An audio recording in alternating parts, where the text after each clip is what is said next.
अस्सलाम वालेकुम नाज़रीन, कैसे हैं आप सब। उम्मीद करते हो आप लोग सब खैरियत से होंगे। आज की वीडियो आगाज़ करेंगे हम खुदगर्जी की लास्ट एपिसोड से। नवाब साहब के लॉन में सारे रिपोर्टर्स के सामने उनका इकरारनामा पढ़ा जा रहा होता है, जिसमें लिखा होता है उन्होंने अपनी ज़िंदगी में बेशतर जराइम सर अंजाम दिए और उन्होंने जितने भी गलत काम किए, गलत तरीके से मिले शुरू की, ज़मीनों पर कब्जा किया, जो कुछ था। यहाँ इनका इकरारनामा ख़त्म होता है और उसी वक्त दारा को एक गोली चलने की आवाज़ आती है। वो वहाँ अपनी सीट छोड़ के उठता है और अंदर की तरफ भागता है और जाके देखता है कि उसके वालिद ने खुदकुशी कर ली होती है। 2 महीने गुजरने के बाद दिखाते हैं कि महक जो है अपने घर में, जो उसके वालिदैन का घर है, वहाँ अपने कमरे में बैठी होती है और शमशेर के मुतल्लिक सोच रही होती है। उसकी तस्वीर को देख देख के उसको याद कर रही होती है। उसकी वालदा कमरे में आती हैं, उसे खाने के लिए बुलाती हैं, लेकिन वो कहती है कि उसको भूख नहीं है। उसकी वालदा उसको समझाती हैं कि अब तुम अकेली नहीं हो, तुम्हारे साथ एक और जान है, इसका तुम्हें ख्याल रखना है, तुम्हें सब्र करना होगा, इसके साथ ही चलना पड़ेगा। महक कहती है कि उससे सब्र नहीं होता, उसे नहीं समझ आता कि वो जिंदगी में अब क्या करे उसके बिना। महक कहती है कि शमशेर ने मेरे लिए सब कुछ किया, अपनी हर चीज़ छोड़ दी, और मैंने क्या किया, मैंने सिर्फ उसको सजा दी हर बात के लिए।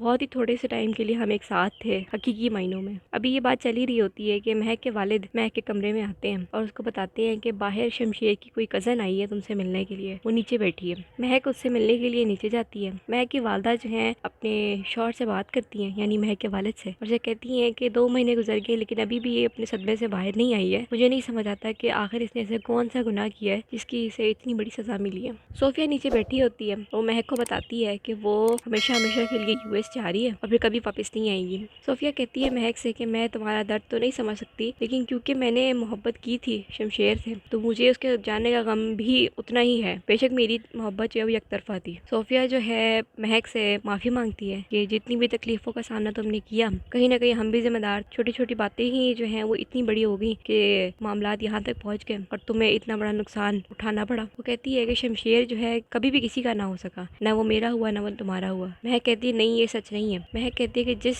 इंसान से तुमने मोहब्बत की थी उसके लिए तो मैं सिर्फ एक जिद थी, लेकिन जिस इंसान ने मुझसे शादी की थी वो अपना सब कुछ मेरे लिए छोड़ने को तैयार था। महक कहती है लेकिन ये बात सच है कि जिससे तुमने मोहब्बत की और जिससे मैंने मोहब्बत की, वो दोनों ही शख्स इस दुनिया में नहीं थे।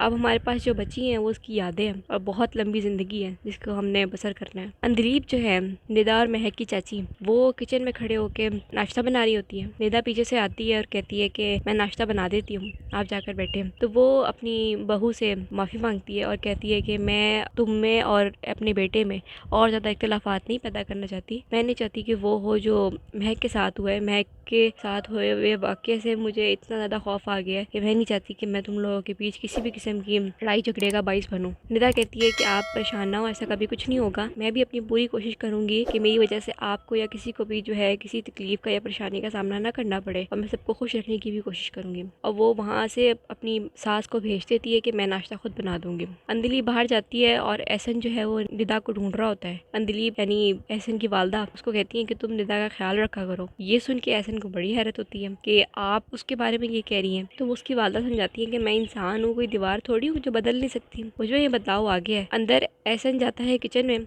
अपनी बीवी से बात करने के लिए और वो निदा को बताता है कि मेरी वालदा जो है यानी तुम्हारी चाची तुमसे बड़ी खुश है। वो ये बात सुनकर खुश होती है। वो कहती है कि मुझे ज़्यादा खुशी होती है कि अगर उनका बेटा भी मुझे यही बात बोलता। तो वो कहता है कि अगर सब कुछ ठीक रहे तो मुझे भी शौक नहीं है तुमसे लड़ाई झगड़ा करने का और तुम मुझे अपना सबसे बड़ा तरफदार पाओगी। तो वो कहती है कि मेरे लिए बस इतना ही काफ़ी है कि आप मेरे तरफदार हैं। मैं सारा कुछ इसीलिए तो करती हूँ कि आप हमेशा मेरी तरफदारी करें। एहसन उसे कहता है कि अगर तुम इतनी मेहनत कर सकती हो इस रिश्ते को निभाने के लिए तो मैं भी मेहनत करूंगा और अपने आप को बदलने की कोशिश करूंगा। निदा कहती है कि आपको अपने आप को बदलने की ज़रूरत नहीं है, आप जैसे भी हैं मेरे लिए इतना ही काफ़ी है। यहाँ महक और उसके वालिद जो हैं लॉयर के पास जाते हैं, नवाब साहब के लॉयर के पास। नवाब साहब का जो लॉयर है वो जो उनकी विल है, वसीयत, उनके सामने जो है पढ़ के सुनाता है, जिसमें ये लिखा होता है कि उनकी सारी जायदाद की 50% हकदार जो है वो महक है। महक सुनकर जो है हैरान हो जाती है। महक कहती है कि शायद कोई गलती हुई है, वो ऐसा कर नहीं सकते, आप जरा देख लें। वकील जो है महक को बताता है कि ये वसीयत उन्होंने अपनी हयात में मेरे सामने बैठकर बनवाई थी और दारा साहब भी वहीं थे, उनको भी पता है इस बारे में। महक इस चीज़ के मतलब थोड़ी देर सोचती है और कहती है कि मुझे इनकी जायदाद में से एक भी पैसा नहीं चाहिए, मैं ये सारा कुछ चैरिटी में देना चाहती हूँ। जो वकील होता है वो कहता है आप एक दफ़ा तसल्ली से इसके मुतालिक सोच लें, उसके बाद मुझे बताएं। लेकिन महक कहती है कि ये मेरा आखिरी फैसला है। वकील कहता है कि ठीक है, मैं आपके सारे कागजात तैयार करके आपके सामने पेश होता हूँ। ये कहकर महक और उसके वालिद जो है वहाँ से चले जाते हैं।